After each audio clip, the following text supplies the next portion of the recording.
Hi guys, today I'm going to be previewing the UFC card that's happening over the weekend, headlined by Dariush and Tsarukyan in the lightweight division. I think this is a really good fight. I feel like this has major title implications, I think, because Tsarukyan has been on a hot streak in the UFC. He's only lost to Mateusz Gamrot, which was a majorly close decision, and Makhachev in his debut, which was also a really close decision. Makhachev's now the champion, obviously. So I feel like with a win for Tsarukyan over the number 4 ranked Dariush could potentially give him a title shot, because ahead of him, ranked, say if he gets the 4th ranking, ahead of him would be Oliveira, who's potentially going to fight Makhachev next. There's Gaethje and Poirier, I think, and I wouldn't be surprised if Tsarukyan gets ranked ahead of Poirier. Maybe Gaethje might get the shot ahead of him, but then I feel like Gaethje's challenged for the title twice, and Tsarukyan, if he wins over Dariush, obviously, is more deserving, as he hasn't had a title shot before. Dariush has 5 KOs, 8 submissions, 8 first round finishes, and 7 decision wins. I think he's good on the feet. I think he's also got brilliant jiu-jitsu. He'll be coming off a loss to Charles Oliveira in the first round when they fought in Canada. I think it was in August or July. Yeah, I think he'll be motivated for this one, although I feel like coming off the back of that devastating knockout loss, after being so close to getting a title shot, I feel like he might be a bit down about it. He's also spoken about how he doesn't feel like he benefits from this fight at all in the build-up. I think he does benefit from the fight, because I think if he beats Tsarukyan, he's 1 fight away, I think, from a title shot. So he definitely benefits from this fight. I think he might be coming up into this fight then with a bad mindset. Tsarukyan as well, as I said, his only loss has come against Gamrot, and since then he's bounced back well with a win over Ismagulov, who was a highly ranked lightweight, and he's had another win recently against, I've forgotten the guy's name, sorry. But yeah, it's a really big fight for Dariush, a really big fight for Tsarukyan, and it's got major title implications. Tsarukyan is a great technical fighter. He has great wrestling. He has great stand-up. He's really well-rounded, and so is Dariush. So this could be fought on the floor. It could be fought on the feet. Like, it's very difficult with these sorts of fights to know where the fight's going to be won and lost, and because they're both so well-rounded, I feel like. Something just tells me Tsarukyan's going to be way too motivated for this fight, and I feel like he is going to perform or show the best performance that he's done throughout his whole career, and I think he will probably win this fight, I'd say. A common opponent for the two of them is Mateusz Gamrot.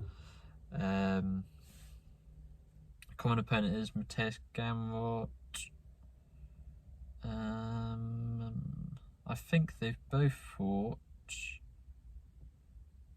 No, they haven't. I was going to say they both fought Matt Favola, but they haven't. They're both going for... Sorry. So they're both trying to get a title shot. Tsarukyan has fought Gamrot, and so has Dariush. Dariush beat Gamrot by quite a...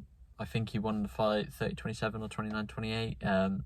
It wasn't as close as Tsarukyan's fight. But I feel like that would have been a good learning experience for Tsarukyan, and I'm interested to see how this fight goes. I'm going to say Tsarukyan wins this fight.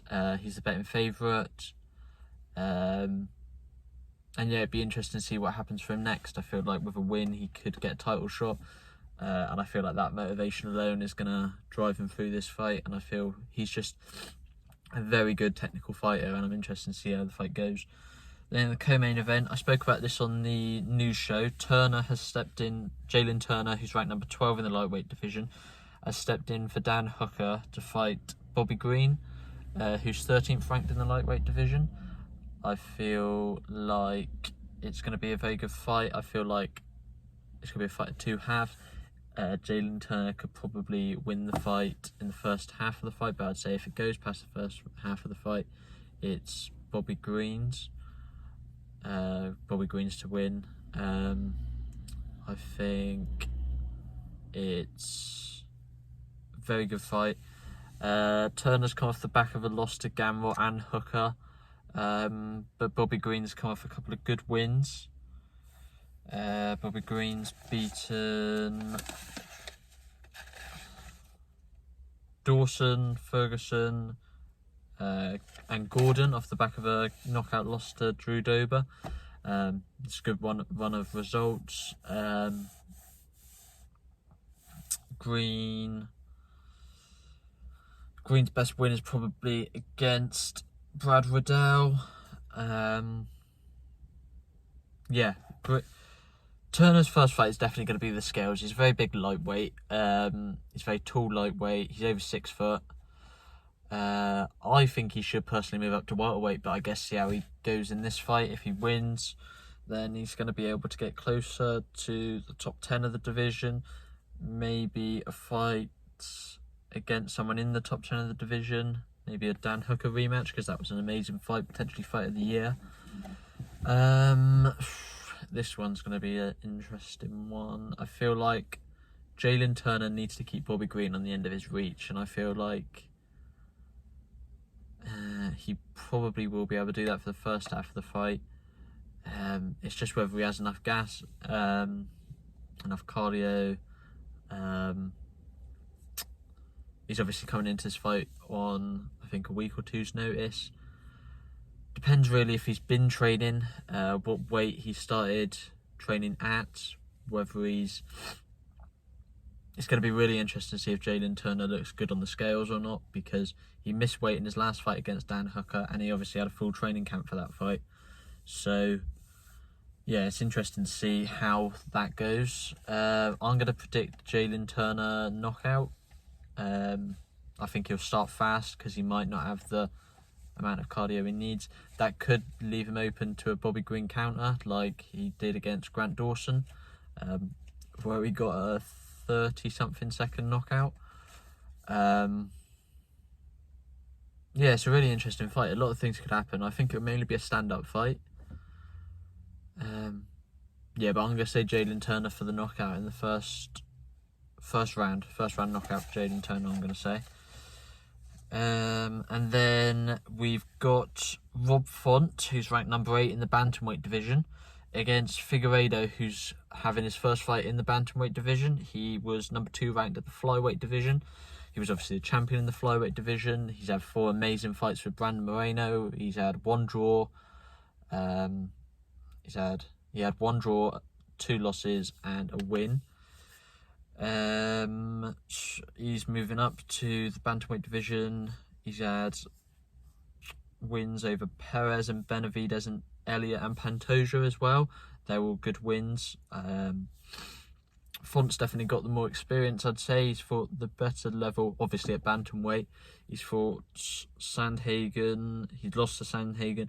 He beat Yanez in the first round, which is a very good win. I think I rate Yanez very highly, and I did back Yanez to win that fight, but obviously Rob Font proved the doubters wrong.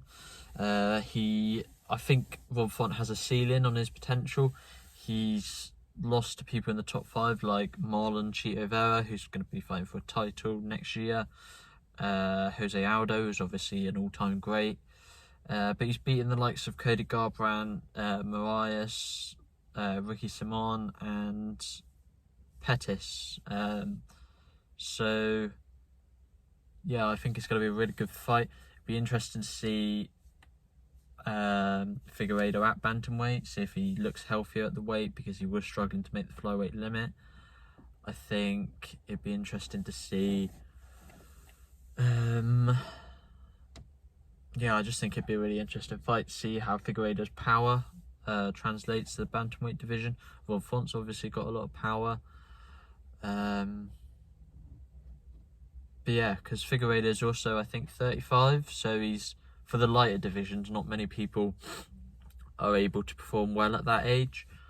He's also had wars, obviously, with Brandon Moreno, like I said. I'm going to say Figueiredo wins the fight, I think. I think it'll be a very close fight. It's good to see the UFC giving him a top 10 opponent to start off with, because they're obviously going to try and push him towards a title fight, potentially with another win or two after Font. If he can get a win over Font, and potentially might get a title. Yeah, I'm going to say Figueiredo. Potentially on points for a late stoppage, I think. I think he'll look really good at bantamweight. But yeah, the last time I picked against Rob Font, he got a first round knockout, so we'll see, obviously, how that goes. Then we've also got a big fight in the welterweight division. We've got number 9 ranked Sean Brady taking on Kelvin Gastelum, who is ranked number 11 in the middleweight division. He's obviously fought, I'd say Gastelum's definitely fought the better level of competition. Gastelum's come down for the first time from middleweight to welterweight. Gastelum's fought the likes of Bisping, Jacare Souza. He's beaten Chris Weidman, Vitor Belfort. These are obviously after he's gone up to middleweight, but before, when he was at welterweight, he lost to the likes of Neil Magny and Tyron Woodley. He's been on a bit of a losing streak at middleweight, which could be why he's decided to go down, but he ended his stint at middleweight with a win against Chris Curtis, which is a good win. However, he did lose to Adesanya, Till, Hermansson. He got a win against Heinisch in the middle of that losing streak, but then he lost to Whittaker and Cannonier. I think those two were quite short notice fights.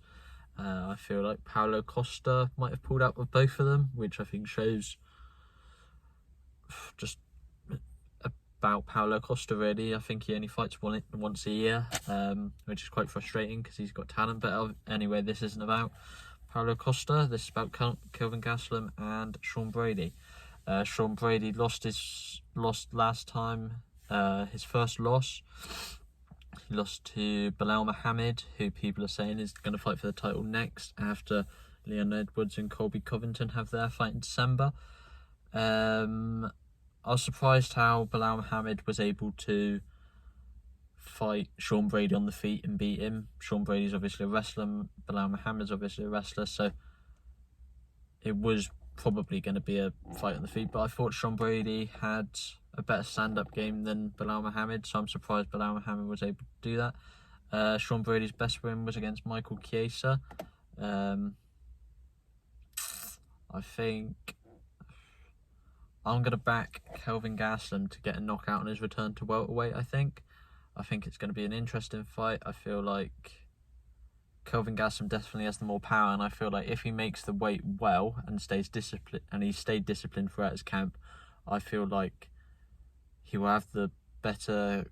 I think they'll both have good cardio, but I just feel like Kelvin Gastelum can make a run at welterweight for a welterweight title potentially.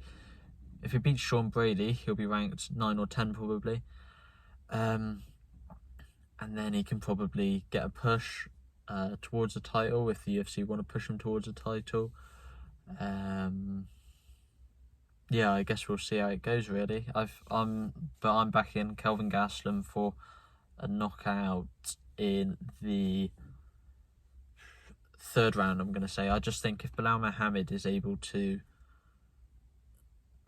beat Sean Brady on the feet, I feel like there's no reason Kelvin Gastelum couldn't. The only thing is, Sean Brady did say about jet lag in his last fight against Belal Muhammad, because it was obviously in Abu Dhabi. He also said, or he's also been out for a year, so he might be just been non-stop training, constantly working on his stand-up game, and I wouldn't be surprised if that is what he did. I feel like Sean Brady is that sort of guy, so it would be an interesting fight. I'm going to say Kelvin Gastelum, but then again, I wouldn't be surprised if Sean Brady did get the win. This is just what we love about UFC. All 4 of these fights are probably 50-50, 60-40 fights, and it's much better than a lot of the cards in boxing, even though they are trying to sort it out, I think, in boxing. But I guess we'll have to see how that goes in boxing. But the UFC always does really good 50-50 cards, or 60-40 at the widest cards. And it's just really entertaining for the fans, and you can never know which way it's going to go. So yeah, I'll definitely be watching this card. Probably not during the card, or not when it's live. I'll probably watch it on another day, because it is a very good card, and obviously I'm going to have to review it.